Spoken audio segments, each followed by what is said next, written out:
بسم اللہ الرحمن الرحیم. Make sure to subscribe our YouTube channel and don't forget to press the bell icon. یہ ہمارے ہاں جو ایک طبقہ کہلاتا ہے بریلوی طبقہ، ان کے ہاں یہ آیتیں جو ہیں سورہ یونس کی بہت کثرت سے پڑھی جاتی.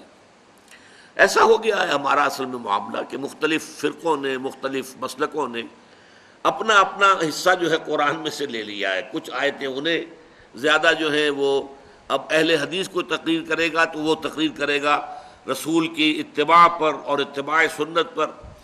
اگر تم ان کنتم تحبون اللہ فاتبعونی یحببکم اللہ، اس پر تقریر کرے گا. یہ بھی قرآن کی آیت ہے. اور جب کوئی بریلوی مکتب فکر کا آدمی تقریر کرے گا الا ان اولیاء اللہ لا خوف علیہم ولا هم یحزنون الذین آمنوا وکانوا یتقون لهم البشری فی الحیاۃ الدنیا والآخرہ لا تبدیل لکلمات اللہ ذلک هو الفوز العظیم. آگاہ ہو جاؤ کہ اللہ کے جو ولی ہیں، جو دوست ہیں، اولیاء اللہ، ان کے لیے نہ خوف ہے نہ حزن ہے. خوف کس بات کا؟ میں تجزیہ کر کے بتا چکا. ہوگا وہی جو میرا رب چاہے گا. کوئی شے نقصان نہیں پہنچا سکتی. لا حول ولا قوت الا باللہ. کوئی شے نہ آپ کو بھلائی پہنچا سکتی ہے نہ برائی پہنچا سکتی ہے. حدیث میں یہاں تک الفاظ آتے ہیں، حضور نے تلقین کیا ہے نوجوان صحابہ کو، اے میرے بچے یقین کر، اگر تمام انسان تل جائیں تمہیں کوئی نقصان پہنچانے پر نہیں پہنچا سکتے مگر وہی کچھ جو اللہ نے لکھ دیا ہو، اور تمام انسان جمع ہو جائیں تمہیں کوئی نفع پہنچانے پر نہیں پہنچا سکتے مگر اتنا ہی یا ویسا ہی جیسا کہ اللہ نے لکھ دیا ہو. تو انسانوں سے کیا ڈرنا؟ نہ انسانوں سے کوئی توقع نہ امیدیں. اس کی امیدیں قلیل، اس کے مقاصد جلیل. انسانوں سے امید نہ رکھو، اللہ سے امید رکھو. ساری توقع اس سے رکھو، سارا بھروسہ اس پر رکھو، کسی اور پر توکل نہ ہو. یہ ہے در حقیقت مرتبہ ولایت، مقام ولایت. اور اس میں جیسا کہ یہاں آیا، اب ان کے اوپر فرشتوں کا نزول ہوتا ہے. یہ فرشتے ہمیں محسوس نہیں ہوتے، لیکن یہ کیفیت جو بیان کی جا رہی ہے اس کا احساس صاحب ایمان کو ہوتا ہے. وہ چاہے نظر نہ آئے فرشتے، اور فرشتوں کا قول چاہے ہم اپنے ان کانوں سے نہیں سنیں گے. فرشتوں کی بات سننے کے لیے دل کے کان ہیں. فرشتہ جو ہے وہ در حقیقت غیر مرئی ہے، وہ غیر مادی ہستی ہے، مادی نہیں ہے. وہ تو صرف نور پر مبنی ہے، نور سے بنا ہے اور نور ہے. لہذا ان کا تنزل ہوتا ہے. وہ کیا کہتے ہیں؟ اللہ تخافوا ولا تحزنوا. وہی نتیجہ، الا ان اولیاء اللہ لا خوف علیہم ولا هم یحزنون. زوال خوف و حزن، یہ دو چیزیں ہیں جو ثبوت ہے کہ واقعتاً اللہ پر ایمان موجود ہے. واقعتاً اللہ کی ربوبیت پر دل ٹھک گیا ہے.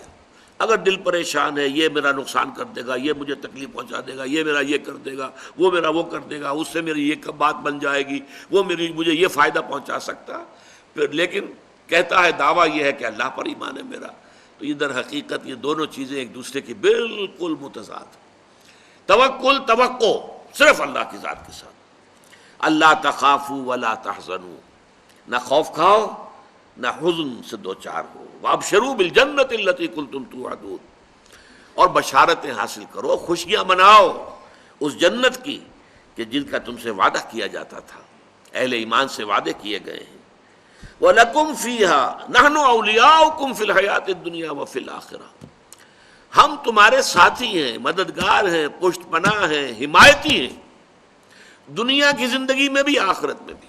یہ نوٹ کر لیجئے، یہ دنیا کی زندگی میں ایک چوسر کی جنگ ہے. جیسے چوسر کی سڑک ہوتی تھی، حق و باطل کی جنگ جاری ہے. حق و باطل کی ایک جنگ ہمارے اندر ہے. ایک طرف ہمارا نفس امارہ ہے جو برائی کی طرف ہمیں دھکیلتا ہے، ایک طرف ہمارے اندر روح ربانی ہے وَنَفَخْتُ فِيهِ مِن رُوحِي، وہ ہمیں خیر کی طرف، بھلائی کی طرف، بلندی کی طرف کھینچتی ہے. ایک کشاکش جو ہے ہمارے اندر ہے. کچھ کشاکش باہر چل رہی ہے.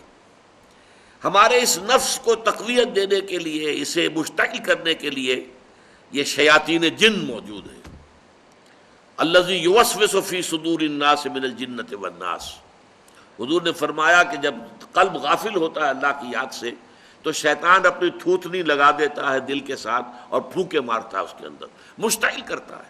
جو حیوانی جذبات ہیں، جو انسان کے سفلی جذبات ہیں، اڈ اور لبیڈو کے جو تقاضے ہیں، انہیں مشتعل کرتا ہے، ایکسائٹ کرتا ہے، تاکہ وہ مشتعل ہو کر اور وہ انسان کے جو ہے اس وقت ہوش اور حواس کے اوپر غالب آ جائے۔ اس کے مقابلے میں فرشتے ہیں غیر مرئی۔ فرشتے جو ہیں وہ ہمیں روحانی طور پر تقویت پہنچاتے ہیں۔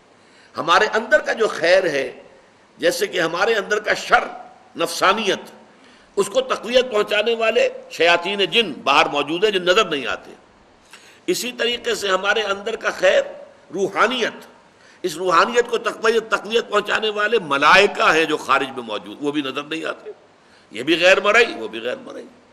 مرئی لوگوں کے اندر بھی جو انسان ہیں، خیر کی طرف بلانے والے بھی ہیں، شر کی طرف بلانے والے بھی ہیں۔ آپ کا دوست یہ بھی کہے گا چھوڑو میاں کیا کس چکر میں پڑ گئے حلال حرام کے، دیکھو فائدہ ہوتا ہے اس کام کے اندر، جس کام میں فائدہ ہو وہ کرو، اللہ اللہ خرچ اللہ۔ یہ کیا حلال اور حرام اور صحیح اور غلط اور جائز اور ناجائز، وہ آپ کو شر کی ترغیب دے رہا ہے کہ نہیں دے رہا؟ اسی طرح کوئی آپ کا بھائی ایسا بھی، اللہ کے بندے خیال کر، غلط کام مت کر، اس سے تھوڑا سا یہ کہ تجھے دنیا میں دولت مل جائے گی، اخروی زندگی برباد ہو جائے گی تیری، ایسے انسان بھی تو ہے نا آخر۔ تو لوگ جو ہے خارج میں، انسانوں میں بھی داعیان شر بھی ہے، داعیان خیر بھی ہے، وہ تو ویزیبل ہے، مرئی ہے۔ غیر مرئی عالم میں جنات، شیاطین جن ہیں جو ہمارے نفسانی خواہشات اور تقاضوں کو بڑکاتے ہیں، اور ادھر ملائکہ ہیں جو ہمیں تھپکی دیتے ہیں، تم نے اچھا کام کیا ہے۔ اچھا کام کر کے جب مسرت ہوتی ہے، حضور نے فرمایا اذا سرت کا حسنتک وساءت کا سیئتک فانت مومن۔ دیکھو اگر تمہیں کوئی اچھا کام کر کے خوشی محسوس ہو اندر، اور برا کام کر کے کوئی دل کے اندر کوفت محسوس ہو، یہ میں کیا کر بیٹھا، یہ مجھے نہیں کرنا چاہیے تھا، فانت مومن، تو یہ ایمان کی علامت ہے۔ اذا ساءت کا سیئتک وسرت کا حسنتک فانت مومن، بھلائی کر کے خوشی ہو، کوئی برائی ہو جائے تو افسوس ہو، رنج ہو، تو یہ گویا کہ ایمان کی علامت ہے۔ تو فرشتے تھپکی بھی دیتے ہیں، حوصلہ بڑھاتے ہیں۔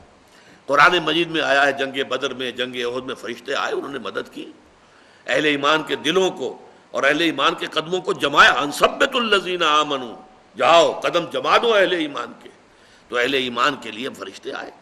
تو یہ فرشتوں کا نزول ہوتا ہے ان اولیاء اللہ، اللہ کے ساتھیوں کے بارے میں۔ ابھی اولیاء اللہ سے آپ یہ نہ سمجھ لیجئے کہ وہ کوئی علیحدہ قسم کی نوع ہے یا کوئی علیحدہ جنس، انسانوں ہی میں ہوتے ہیں نا۔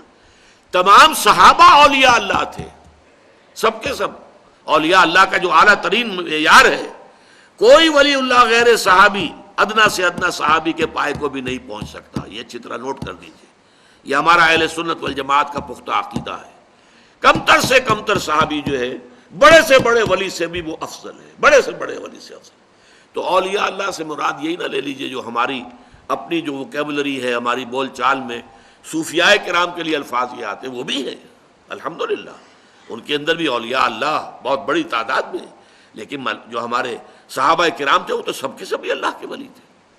ان کے لیے آتا ہے نحن اولیاؤکم فی الحیات الدنیا وفی الآخرہ، ہم تمہارے ولی ہیں، مددگار ہیں، پشت پناہ ہیں، جمے رہو، قدم تمہارے ڈگمگانے نہیں چاہیے، اور آخرت میں بھی، جنت میں تو ظاہر بات ہے کہ دوستی انہی سے ہوگی، وہی آئیں گے۔ یدخلون علیہم من کل باب، قرآن میں آتا ہے جنت کے ہر دروازے سے وہ داخل ہوں گے سلام کرتے ہوئے، سلام سلاما، سلام اور سلامتی کے پیغام لے کے آئیں گے۔ ہمارے چینل کو سبسکرائب کیجیے اور ساتھ میں لگے بیل آئیکن کو دبائیے تاکہ ہماری ہر نئی آنے والی ویڈیو سب سے پہلے آپ تک پہنچے۔